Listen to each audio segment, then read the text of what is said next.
Hilary Benn. Thank you very much indeed, Mr Deputy Speaker. It is a great pleasure to follow the Right Honourable Gentleman for Kingswood. I agree with every single word that he spoke to the House, because if we don't work together on this, we really will be failing our constituents. Now, this is a big and a very important and a complex bill, and I support it. But the test that we should apply to it is actually very simple. Will it give us the tools that we need to achieve any energy security in a net zero future? Because the truth is, and the Right Honourable Gentleman has just said it, we know exactly what needs to be done. We now need to get on and make it happen. Now, some of the policy changes have turned out to be quite simple. The decision to say that after 2030 you can't sell any more petrol or diesel cars has been brilliantly effective, because it has led to a huge increase in innovation and new electric models coming onto the market. But other areas are much more complex, and it is about the transition in home heating that I want to address my remarks this evening, because it is intensely personal to all of our constituents and indeed to all of us.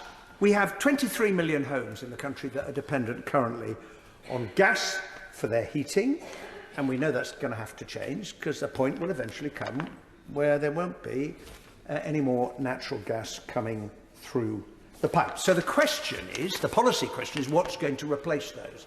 Is it going to be electric heating in the form of heat pumps or electric boilers? Is it going to be district heating? Is it going to be, for some consumers, changing from natural gas to hydrogen?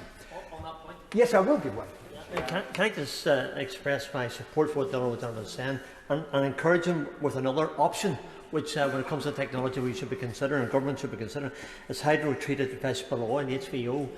We have it, a depot in my constituency in Carryduff. We have the National Trust property in Portaferry that uses it. We have properties in Malyle that use it. It's a proven option.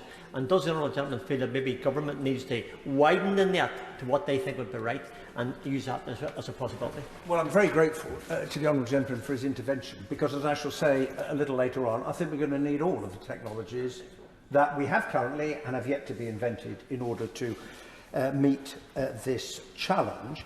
And of course, the advantage of heat pumps is they're extremely efficient, provided the electricity comes from renewable sources, and all our electricity will come from renewable sources in the not too distant future. They are genuinely zero carbon. They work very well in some houses, but they don't work in others. If I think of a row of 40 back-to-back houses in my constituency, the doors open onto the street, where exactly are you going to put a heat pump? Well, you're not. The same is true in terms of zero carbon of hydrogen. When you burn it, it's zero carbon. But for that really to work, it has to have been made by electrolysis using renewable electricity, so-called green hydrogen. There are other ways of producing hydrogen. Blue question, can you truly capture the CO2 and hold it through carbon capture and storage? Now, the other advantage of hydrogen is boiler out, boiler in. You don't have to change anything else. But there are practical issues referred to by the Secretary of State when it comes to safety and operation, which the gas companies are working on. Although it's worth remembering, 50% of coal gas was hydrogen.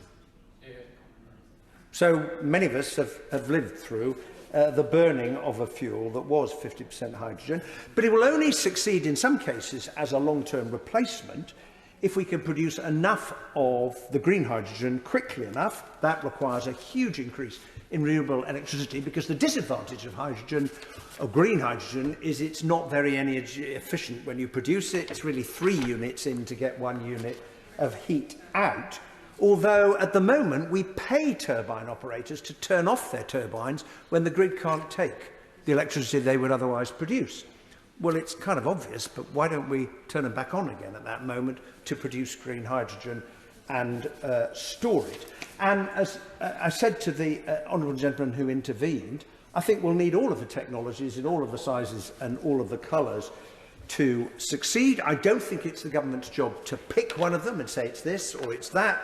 The government's job is to encourage all of them. Where, however, I think the government has got responsibility is in clarifying very quickly how plans to decarbonise home heating in particular places are going to be pulled together. Because with great respect to the new government department, it's not going to come up with a plan for City of Leeds, 800,000 people. And the sooner it's clear how the local authority, working with Ofgem, the energy company and others, is going to decide what are the appropriate technologies in which places to make the transition, the better. The final point I wanted to raise was the important question of who's going to pay for this change. And it's a point my right honourable friend made in his excellent speech from the front bench. We can't have a transition to net zero in which some people end up paying, or having to pay, or being asked to pay, huge costs. Now, we all have constituents who can barely pay the gas bill at the moment, don't we? So to ask them, for example, to pay for the cost of a heat pump, even with the 90,000 grants that the government is offering, well, 90,000 grants is not going to get us to convert 23 million homes. We are frankly way off the pace when it comes to home heating at the moment.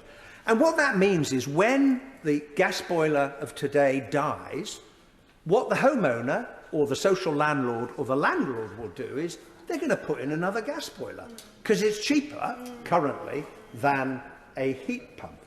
And the point I want to make is that getting to net zero has to be done in a way that is fair for people in their own homes, in their lives, the work that they do, and we cannot lumber people with costs that they simply cannot afford, because if we seek to do that, then the conversion of those 23 million homes is simply not going to happen.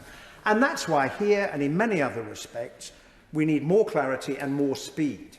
And I hope that by the time the bill has completed its passage through this House, it will emerge even better equipped with all of the tools we need to do the whole job.